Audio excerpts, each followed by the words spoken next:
a Dios que nos permite estar ya en esta mañana reunidos en el devocional de capilla, ya viernes, el último día del énfasis de educación cristiana, y gracias a Dios por la asistencia de cada uno de ustedes, gracias a Dios por los que nos ven y gracias a Dios por todo lo que hemos aprendido en esta semana. Creo que ha sido bastante y es bueno que lo podamos poner en práctica. Les invito a abrir sus Biblias en Mateo capítulo 19, versículos 13 al 15. Mateo 19, versículos 13 al 15. Voy a dar lectura a esta porción de la palabra de Dios. Jesús bendice a los niños. Síganme con sus vistas, por favor. Entonces les fueron presentados unos niños para que pusiese las manos sobre ellos y orase, y los discípulos les reprendieron. Pero Jesús dijo: dejad a los niños venir a mí y no se los impidáis, porque de los tales es el reino de los cielos. Y habiendo puesto sobre ellos las manos, se fue de allí. Qué hermosa porción bíblica, tan pequeña, pero con mucha enseñanza. Bueno, ya ha llegado el momento de nuestra conferencia, ha llegado el momento de presentar a una persona hermosa, que Dios me ha permitido conocerla. Fíjense muy bien, es licenciada en inglés, egresada de la UNAM. Está en su 4º año de seminario con el énfasis en educación cristiana.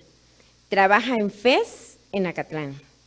Sirve con su esposo en la Iglesia Cristiana Bautista Elienay, donde su padre, Ezequiel Bustos, es el pastor. Doy gracias a Dios que me permite presentar a Diana Bustos. Fíjense, es algo muy, muy bonito. Nuestros padres estudiaron juntos hace muchos años. Su padre creo que es una generación adelante de mi padre. Y gracias a Dios hoy nos podemos reencontrar. Mi mamá me contaba que la cuidó de bebé. Mi mamá era encargada del cunero en aquel tiempo en el seminario bautista y la cuidó, la cargó, la cambió. Debo de decir que soy más grande que Diana, entonces yo ya no iba a cunero, Diana sí. Pero Diana, es tu tiempo, que Dios te bendiga. Y hoy nos viene a presentar su proyecto final para la materia Ministerio a Niños y Adolescentes, impartida por la profesora Elizabeth Camacho. Diana, Dios te bendiga, que Dios te use y vamos a orar por ti. Oremos. Señor y Dios, aquí estamos delante de ti. Te damos gracias, Padre, porque nos permites estar en tu casa de oración, este lugar que hemos destinado para alabarte, para glorificarte. Y en estos momentos quiero poner en tus manos la vida de Diana, que tú la bendigas, que tú la uses y que tú hables a nosotros por medio de ella. Señor, que todo lo que aquí se imparta sea basado en tu palabra, Señor, y pueda ser de gran bendición a nuestras vidas. Bendice grandemente a Diana, bendícela en su vida profesional, bendícela en su vida ministerial. Gracias te doy por su vida. En Cristo Jesús, amén. Es tu tiempo, Diana.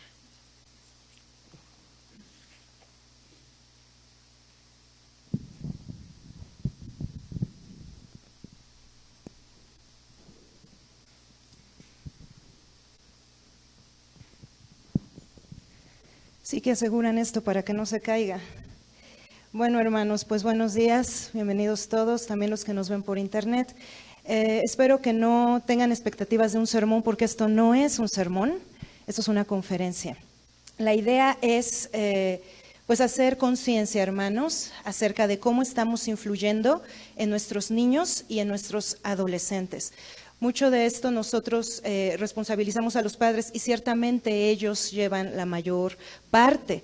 Sin embargo, también nosotros como ministros, como sus maestros de escuela dominical, tenemos una gran responsabilidad y siento que nos estamos perdiendo en el proceso. Vamos a empezar hablando del hogar, cómo es que estamos influyendo en el hogar. Y tengo aquí algunas imágenes que van a hacernos reflexionar un poco. El típico, dice mi mamá que no está. Nosotros enseñamos a nuestros hijos, o bueno, los que tienen hijos, a decir la verdad, a no mentir, pero ¿cuántas veces nosotros mismos entramos en este tipo de situaciones y los hacemos a ellos romper lo que nosotros les hemos enseñado? Y esta es una típica, pero puede haber otras ocasiones en las que ellos pues ven en nuestra vida la mentira, y la mentira es una sola parte de otras conductas, de otros malos testimonios que como padres les estamos dando. ¿Tenemos otra imagen? En la iglesia, los padres siempre tienen un comportamiento angelical. Llegan, saludan a todos, sonríen, estamos muy bien, incluso entramos de la mano, no sé. Pero en la casa se vive una batalla, se vive una guerra. Y los hijos están allí y lo están observando absolutamente todo. Y esto influye, esto impacta sus vidas. Ese es el ejemplo que les damos. Ellos creen que esta es la vida, así se debe de vivir. Y no solamente en cuestiones de ejemplo, sino también el impacto que esto puede producir en su psique. Y por último, ¿cuántas veces los niños o los jóvenes, los adolescentes llegan muy entusiastas? El domingo quieren ir a la iglesia porque va a haber una actividad especial, porque les gusta la clase dominical y van al cuarto de papá y de mamá y oye mamá, papá, vámonos a la iglesia. Y los papás, 5 minutos más, luego. Se rompe con ese entusiasmo. No sé cuántos de ustedes son maestros de niños o de adolescentes y muchas veces ellos llegan tarde a la escuela dominical y llegan con una vergüenza impresionante. Casi no quieren entrar y muchas veces nos dicen, es que no se querían parar o es que se nos hizo tarde. Y eso pues trae consecuencias también en su psique. Se va rompiendo poco a poco ese entusiasmo en ellos hasta que ellos mismos ya pierden todo interés en asistir. Esto en el hogar, pero en la iglesia también se dan algunas cuestiones y vamos a poner algunas imágenes. Sí, yo sabía que les iba a dar risa. Y el Chavo del Ocho nos da risa en muchas cosas, pero si pensamos un poco en esto, ustedes se acuerdan de ese episodio, ¿verdad? ¿Qué sucedió en ese episodio? Alguien dígame, ¿qué sucedió? Se pelearon. Se peleó el profesor con don Ramón por una cuestión de un sombrero, ¿recuerdan? Y el chavo estaba en medio. Pero fíjense, me gustó muchísimo esta foto. Vean la cara del chavo, la actitud del chavo, su lenguaje corporal. ¿Cuántas veces nosotros somos maestros de los niños o de los adolescentes y de repente tenemos algún roce, alguna fricción con otro hermano en la iglesia y no nos damos cuenta que ellos nos están observando todo el tiempo? Y que eso pues también es un mal testimonio para ellos. Nosotros en las clases les decimos, tienen que portarse bien, tienen que tratar a los demás con amor, tienen que respetarse. Pero yo me pregunto, ¿están observando esas cualidades en nosotros? A veces nosotros vemos a los niños y los menospreciamos, pero no nos damos cuenta que ellos están muy atentos, ellos están absorbiendo como esponjas todos los ejemplos que tienen en su entorno, incluido el nuestro. Y bueno, nosotros debemos de tener cuidado también en nuestra conducta. ¿Vamos a otro? Ok. ¿Cuántas veces las familias en las congregaciones tienen también roces, hay disensiones? ¿Y dónde queda entonces este precioso Salmo 133:1 que dice, mirad cuán bueno y cuán delicioso es habitar los hermanos juntos y en armonía? Díganme, en una escena como esta, ¿en qué momento se está mostrando el fruto del Espíritu que está en Gálatas 5, 22 y 23? ¿Verdad que no? Y luego nos sorprende que los chicos nos digan que se llevan mejor con gente que no conoce al Señor, con gente fuera de Cristo, porque estos son los ejemplos que estamos dando. Algunos maestros, algunos de ustedes incluso en las clases han comentado, ¿no? Estas sesiones de negocios creo que se llama, en donde se reúne la iglesia, los líderes y toman decisiones y a veces esos momentos se tornan muy violentos. ¿Y cuántos de ustedes en su infancia, en su adolescencia, vieron escenas como esta o peores que esta? En donde hasta golpes había, en donde hasta palabras altisonantes se decían. ¿Y cómo impactó eso sus vidas? ¿Cómo cambió y cómo rompió ciertos esquemas que ustedes tenían? Entonces, esto sucede también en nuestra iglesia. ¿Qué actitud es esta? ¿Qué se les viene a la mente cuando ven esta imagen? Hipocresía, muy bien. ¿Algo más? Ok. La hipocresía también es muy visible. Nos saludamos unos a otros con una sonrisa, parece que nos interesamos en los demás, pero en otros momentos, en la casa, tal vez comiendo o platicando con otras personas, nosotros devoramos a los demás a través de la crítica, a través de la suspicacia, en comentarios altamente ácidos que los chicos escuchan en los pasillos, incluso en los sanitarios, en las áreas sociales. A mí me ha tocado estar en un sanitario y escuchar cómo hermanas están conversando de cosas inapropiadas y ellas no se dan cuenta de que uno está allí. ¿Y cuántas veces pasa así con los niños también? Ellos están allí, no nos damos cuenta y empezamos a hablar de cosas, empezamos a criticar a otros, pero saliendo, ay, Dios te bendiga, qué gusto verte. ¿Vamos juntos? Bueno, ¿qué hay que hacer? Y en el que hacer, pues voy a incorporar varias cosas que aprendí este bimestre en esta materia de ministerio a niños y adolescentes. Y quiero hablarles de un teórico que se llama James Fowler. Él desarrolla una teoría en cuanto a cómo es que en la vida del ser humano se va desarrollando la fe. Esto me impactó muchísimo, porque por ejemplo en psicología educativa o en psicología evolutiva vamos aprendiendo las etapas, cómo nos vamos desarrollando físicamente, mentalmente, socialmente, pero son pocos los teóricos que hablan acerca del desarrollo espiritual de cada etapa. Y me encantó este teórico y quiero darles así muy someramente su teoría para que juntos vayamos analizando y reflexionando también en lo que podemos hacer para ayudar a nuestros niños y a nuestros adolescentes a afirmarse en la fe del Señor. En primer lugar, él comienza con la etapa de 3 a 7 años, en donde tenemos una fe intuitivo-proyectiva. En esta etapa, los pequeños, su fe está totalmente dominada por la percepción. Y como son pequeñitos, ellos van a tener su fe muy basada en la fantasía y en la imaginación. Ellos van a absorber todo lo que sus padres les enseñan acerca del Señor, todo lo que aprendan en su escuela dominical también. En esta etapa de sus vidas, los pequeños entienden a Dios, lo comprenden como un creador mágico. Esa es su concepción de Dios. Ahora, teniendo esto en mente, ¿qué podemos hacer para entender la fe de estos pequeños? Pues pueden empezarse a inculcar hábitos como conocer la Biblia.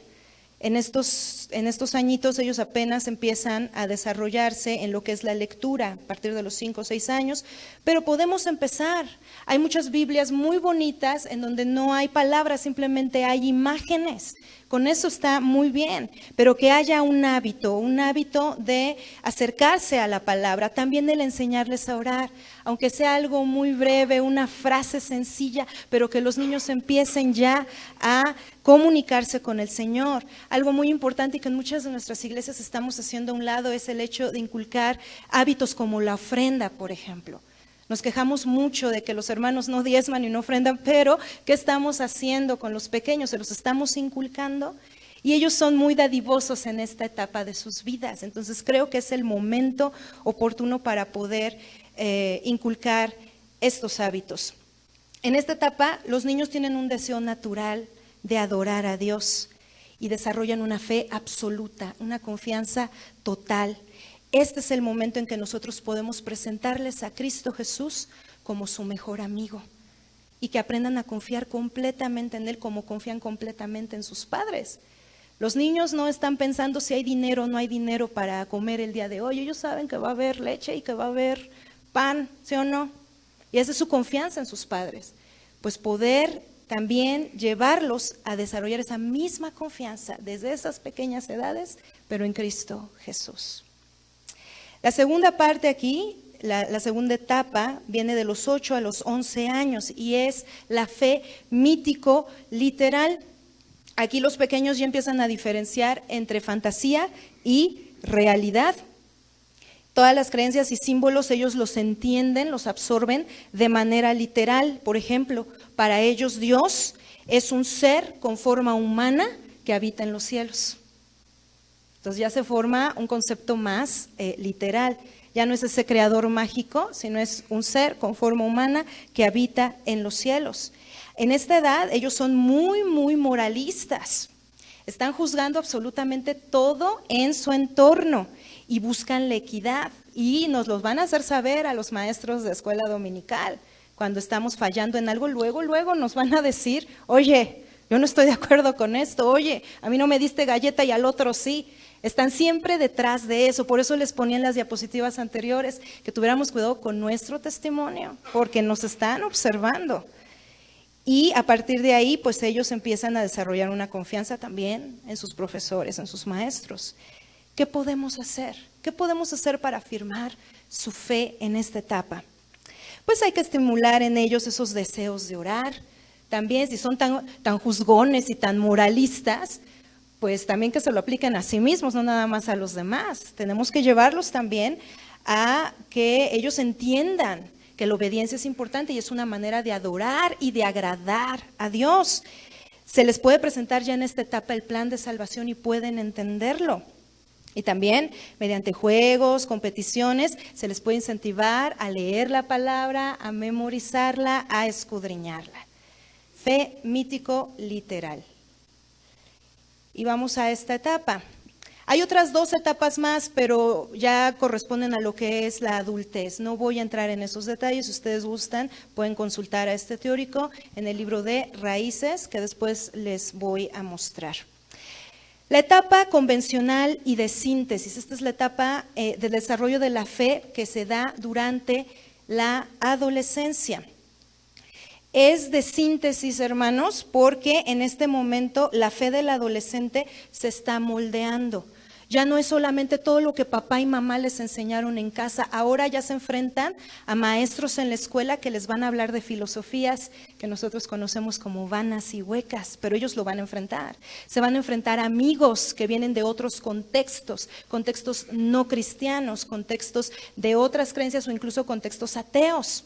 Entonces, en este momento ellos van a enfrentar esto y a través de sus relaciones interpersonales y también a través de sus relaciones con el entorno van a empezar a modelar su fe.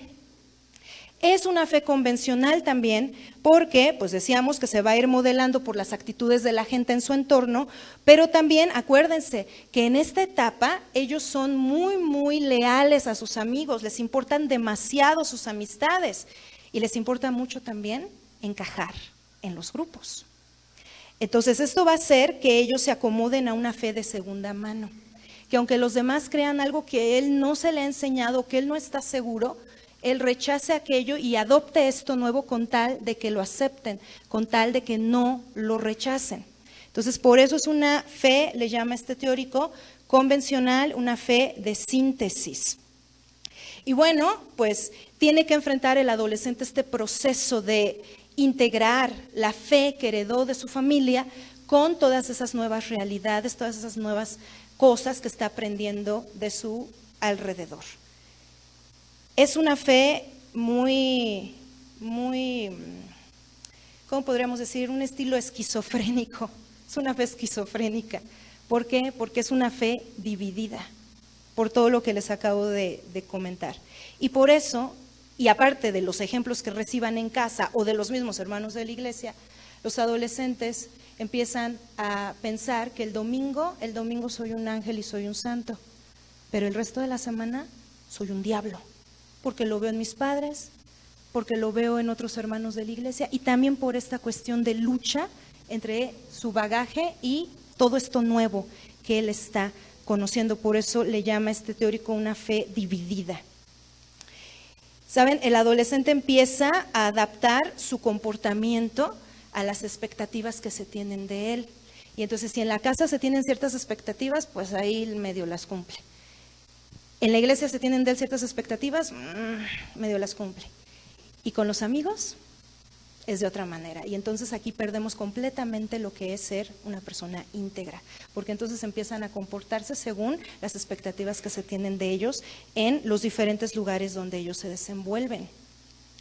Y me impacta mucho esto, hermanos, porque esta etapa de la fe es la estructura primaria de la fe de muchos adultos. ¿Qué quiero decir con esto? Y ustedes van a darme la razón.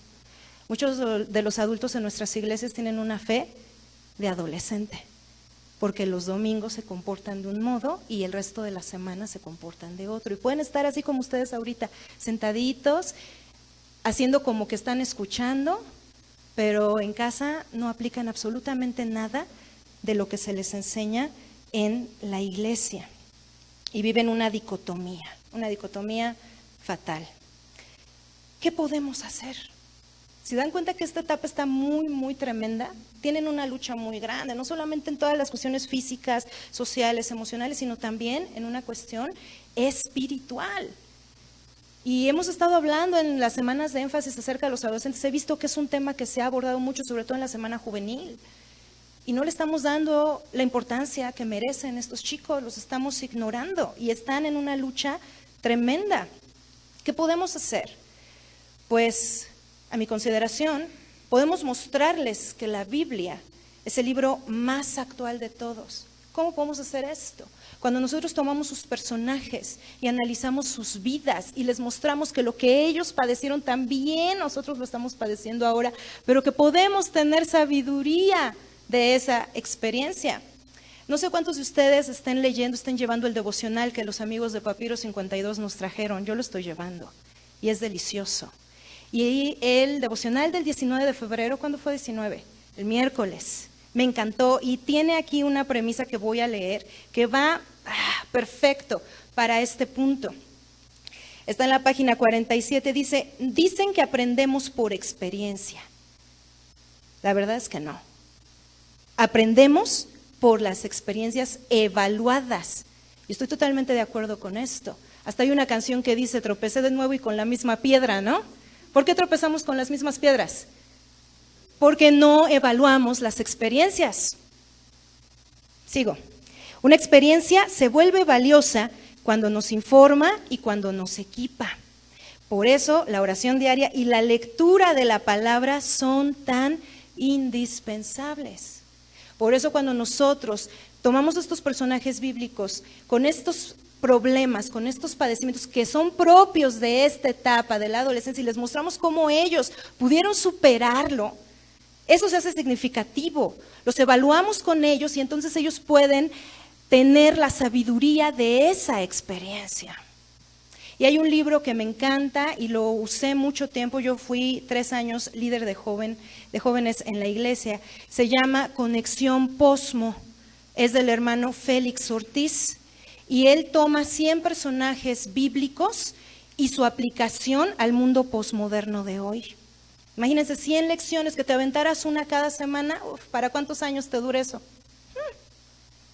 Entonces es un libro excelente. Si no se nos ocurriera cómo, el hermano Félix ya escribió un libro que nos puede ayudar. Y me encanta porque está dividido en varias partes y tiene una aplicación y tiene unas preguntas de reflexión que podemos tener con nuestro grupo de adolescentes. Es un gran material que recomiendo. Entonces hay que mostrarles a los chicos que la Biblia no es algo anticuado, es el libro más actual que existe y tenemos que también afirmarlos mucho en sus convicciones, para lo cual necesitamos acompañarles. Muy importante acompañarles y tenerles un chorro de paciencia y amor. Bueno, pues esto es someramente las etapas del desarrollo de la fe y nos conviene entender la fe de los niños, entender la fe de los adolescentes para poderles ayudar. Otra cosa que es muy importante es entender sus etapas. Y aquí tenemos esta materia de psicología educativa. Hay otra más que es psicología evolutiva, creo que esa no la tenemos acá, pero van muy de la mano. Voy a decir muy brevemente las etapas que pues estamos analizando ahorita en cuanto a sus características físicas, mentales y sociales. No pretendo ser exhaustiva, no podría ser exhaustiva, tengo muy poco tiempo para hacerlo, pero pues aquí me gustaría que ustedes también pensaran y pudieran compartir y retroalimentarnos. La primera, pues las etapas físicas. ¿Qué características físicas tienen los niños entre 3 y 7 años? ¿Cómo son físicamente? ¿Cómo son? Son pequeños, son traviesos, son curiosos también. Ahí tenemos que estarlos cuidando, que no metan los dedos en el plug donde conectamos o en las hornillas también. Ajá. ¿Qué ¿Qué más? No tienen todavía movimiento fino, apenas lo están empezando a desarrollar. ¿Cómo son físicamente los de 8 a 11? ¿Cómo son? Ajá, están aprendiendo sus medidas, ahora sí ya están aprendiendo también a recortar, ya están empezando a escribir, ya colorean sin salirse de la raya, cuestiones de esas, ¿ok? ¿Cómo son los adolescentes? Son muchos cambios, ¿no? Sí, empiezan ya a formarse sus cuerpos, empiezan a desarrollarse, a crecer. Nos enseñaba en algún momento esta maestra, ¿no? Que se vuelven torpes precisamente porque ya están creciendo, ya no miden la distancia de sus brazos y empiezan a tirar absolutamente todo lo que hay por allí. Nos recuerdan un poco al Chavo del Ocho también. Entonces, esos son los adolescentes. Y hay muchos cambios más, ustedes pueden investigar acerca de eso. Pero también hay cambios a nivel mental. Los niños de 3 a 7 años, pues su atención se va a limitar mucho. Vamos a considerar que vamos a tener la atención de un niño en cuanto a la edad que tiene. Si tenemos un niño de 5 años, tenemos 5 minutos de su atención. Si tiene 9, tenemos 9 minutos de su atención. El considerar estas cosas son muy importantes. Son muy imitadores también ellos, están viendo a los demás y hacen lo que los demás hacen. Por eso lo que les decía al principio, si en la casa ellos ven que mentimos y ven que nos peleamos, ¿cómo van a ser ellos? Van a ser mentirosos y van a ser peleoneros también. ¿Cómo son los de 8 a 11? ¿Qué les dije hace rato? Son súper, enjuician a los demás. Y son también muy moralistas. Entonces, estos niños empiezan ya a formular sus conclusiones de la vida, pero necesitan mucho la guianza de los adultos porque esas conclusiones muchas veces son erróneas. De repente nos preguntan cosas de Dios o nos dicen sus conclusiones de Dios, ¡ouch! Y necesitamos enderezar un poquito esa parte. Nos conviene mucho estar en constante comunicación con ellos, en diálogos con ellos. Yo sé que a veces puede ser un poco chocante o no sé, atosigante, que nos están hable y hable y hable y pregunta y pregunta y pregunta, pero necesitan ser guiados. ¿Y quién los va a guiar si no lo hacemos nosotros? Y más vale que lo hagamos bien. ¿Y cómo son mentalmente los adolescentes? Sí, por lo que estábamos comentando hace un momento, están tratando de integrar muchas cosas, pero su memoria es mucho mejor y les interesan mucho los conocimientos nuevos. Tenemos que ser muy significativos con este grupo. Ellos les gusta también la reflexión y necesitan mucha guianza en esto. Y socialmente es otra etapa que también tenemos que tomar en cuenta. Los niños de 3 a 7 años, ¿cómo son? Son egoístas, es mi muñeco, es mi sándwich y yo no te doy. Son así, son egoístas. Pero qué contraste con los de 8 a 11. Ellos empiezan a abrirse más, les encantan los juegos, les encantan las competencias, pero necesitan muchas reglas porque seguidos se salen de ellos y quieren ser tratados como adultos. Cuando uno les dice mi bebé, les molesta, no me llames así. Quieren ser tratados como adultos. Y los de 12 en adelante, los adolescentes, ¿cómo son socialmente? Lo comentábamos hace unos momentos. Quieren pertenecer a un grupo, se mueren por ser aceptados por los demás y sus amigos están hasta arriba de la escala. Es lo más importante en sus vidas, sus amistades. Entonces, si nosotros entendemos sus etapas también, al igual que cómo se desarrolla su fe, eso nos va a ayudar muchísimo a poderlos guiar en el Señor. Y por último, lo leíamos hace un momento con Raquel, ¿no? ¿Qué le dice el Señor a sus discípulos? No les impidan venir a mí. Cuando nosotros no estamos teniendo un testimonio adecuado, nosotros estamos siendo piedras de tropiezo para que ellos se acerquen al Señor. Padres y hermanos de la iglesia, seamos maestros o no, necesitamos tener esto en mente. ¿Cómo podemos impedir, o no impedir más bien, que ellos vengan a Cristo? Número 1, muy importante, cuidando nuestras actitudes. Hace un momento les puse esta imagen, ¿no? que reflejaba esa hipocresía. Cuidado con eso.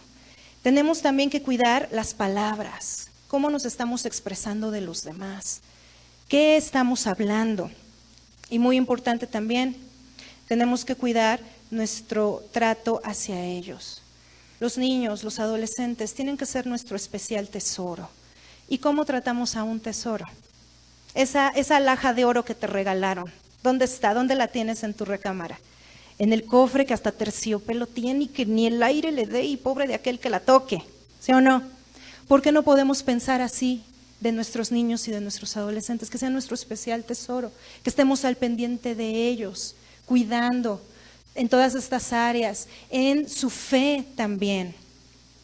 Pero saben, no podemos tener buenas actitudes, no podemos tener una buena comunicación, expresarnos bien de los demás, ni tampoco podríamos valorarlos como lo que son, un especial tesoro, si primero nosotros no venimos a Cristo. Número 1, tendríamos nosotros que asegurarnos de estar en el Señor para que todo esto pudiera manifestarse y pudiera impactar la vida de nuestros niños y de nuestros adolescentes. ¿Saben? Si nosotros dejamos que el Señor crezca en nuestras vidas, como padres, como maestros, como líderes, ministros en las iglesias, pues vamos a ser testimonios vivos del poder, testimonios vivos de la transformación del Espíritu Santo en la vida de un ser humano que le permite hacer esos cambios. Entonces, hermanos, creo que tenemos un reto muy grande por delante. A veces como ministros nosotros nos frustramos, ¿no? Porque los papás pues no están haciendo una buena labor. Eso es muy triste. Sin embargo, que nosotros también pongamos de nuestra parte. Y si los niños no reciben un buen ejemplo en casa, pues que al menos de nosotros sí lo puedan recibir. Que si no hay nadie allá afuera que les esté proyectando a Cristo, que nosotros seamos esa luz que les ilumine, esa luz que les impacte. Que ellos cuando vayan creciendo puedan ver al Señor y decir, sí se puede vivir una vida de santidad, sí se puede vivir en obediencia al Señor. ¿Por qué? Porque la hermana, porque el hermano fulano me lo han testificado. Entonces, si empezamos nosotros, hermanos, podemos hacer un gran cambio. Yo creo que todos aquí podemos pensar en algún hermano, en alguna hermana de nuestra infancia que marcó nuestras vidas por su manera de ser, por el amor que nos reflejaba.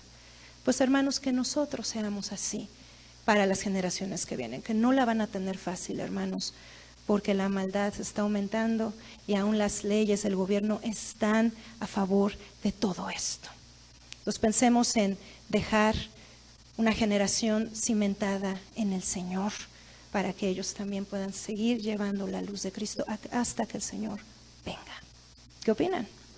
Amén. Y en lo que podamos hacer conciencia a los padres, pues hagamos, ¿no? Yo sé que es un trabajo muy duro, es estar picando piedra, pero hermanos, a eso nos llamó el Señor y por eso estamos aquí. Y tengamos que hacer lo que tengamos que hacer, siempre el Señor va por delante y Él es el que mueve los corazones de acuerdo a su voluntad. Pues les agradezco mucho el tiempo, hermanos, y la atención a esta conferencia. Les invito entonces a que aceptemos el reto y pongámonos de pie y hagamos una oración por los padres y por la iglesia.